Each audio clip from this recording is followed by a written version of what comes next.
Sean Zittel, ThaBoxingvoice.com. It really is a privilege to be joined with you, Teddy. Before we get into what looks like the biggest fight in America of the year, what about Joshua-Klitschko?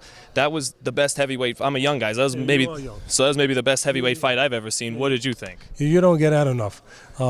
Listen, it was a terrific fight, but look, you're gonna ask me a question. You know, I don't want to say I have no holds barred. You're supposed to tell the truth. I mean, I don't know, some people want to keep friends with somebody, with the network, but if you ask a question, you should give a straightforward, truly honest answer. And for me, it proves that the bar is kept low in the heavyweight division now, that we go so bonkers over this fight. Good fight, don't get me wrong. Both guys down, but don't forget, one of the guys was down by a 41-year-old. All right, I'm sorry to sneak that in there. But, you know, again, good fight.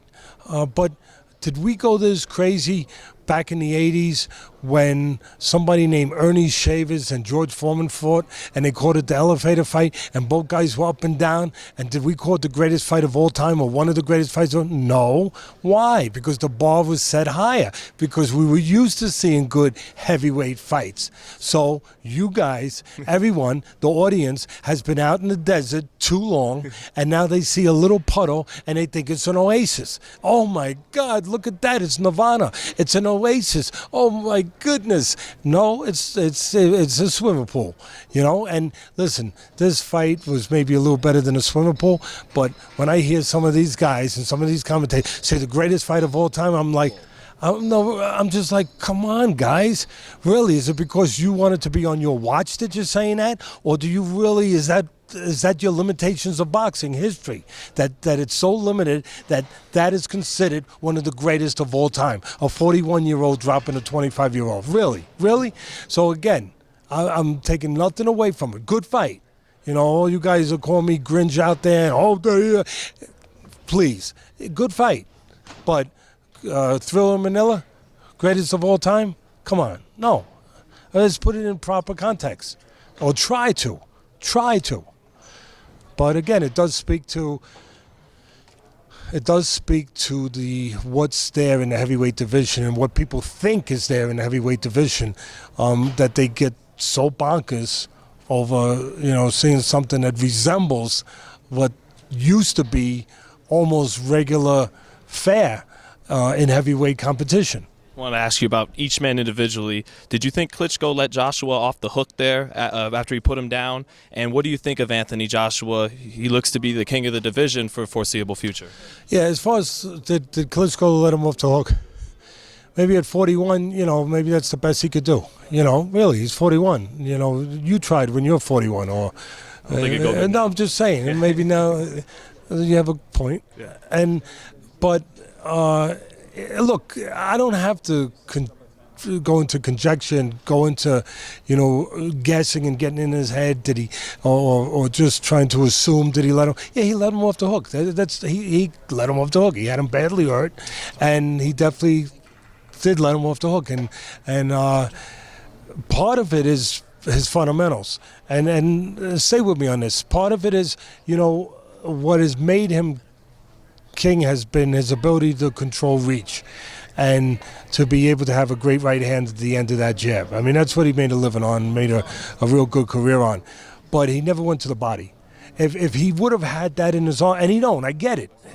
He did good without it. But at that moment, it was missing. Because if he could have, bam, went downstairs to the body, would have frozen some of that survival instinct and some of that head movement, and the other punches could have landed. So at that point, not having the fundamentals of going to the body, which he got away with most of his career, that hurt him at that moment. And the other part of the question was? Actually, could we do this while we're walking? I guess they're trying to kick us out, so maybe we should. Absolutely. It'd be all right if we walk, I guess, while we do it? Yeah. Walk and talk. Sorry, Teddy. The other part of the question was... Can you get my bag then?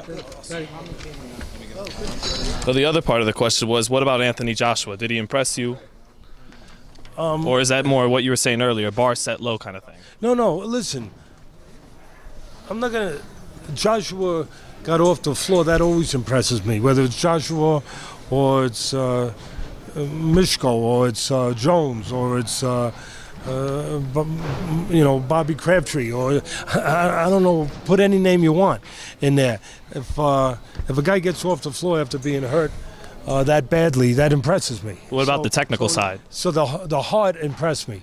His heart. Listen, he's the most polished out of the heavyweight guys out there. He does have a trinket called a gold medal, which I didn't really think he won the gold medal. I called the fight in London. I thought he lost to the Italian, to be quite honest. But still, he fought internationally. He was able to fight at that level, and beat a lot of fighters at that level. So he has that pedigree, that amateur pedigree, which shows that he is the most polished. He's more polished than Wilder. He's more polished than the other guy. What's his name? Ortiz and Joseph Parker? I wouldn't say Ortiz. Ortiz is pretty polished, but more polished probably than Parker. Ortiz is a good counterpuncher. He's pretty polished. But so he's got all that. And again, he impressed me with his heart. He impressed me with his ability to survive and to find a way to stay in that fight. But obviously, he's a guy who's still a work in progress. He's obviously not. He's not complete yet. He still has the flaws that were shown in that fight, and obviously those are things that his team, has to work. Everyone has flaws. That's something that his team has to obviously work on. He reached in a couple times. He got a little right hand crazy a couple times. Got away from his jab a little bit.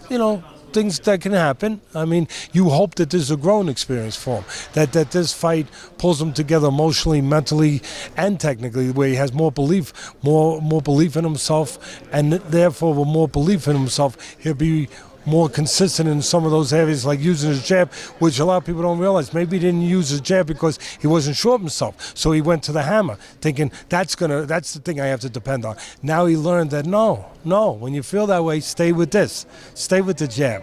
You don't have to panic and go to the hammer. So this is the kind of fight that can teach those things, can solidify those things, can grow those things in a young fighter. And he is, like I said, he's still a work in progress. But, he's in a pretty good place.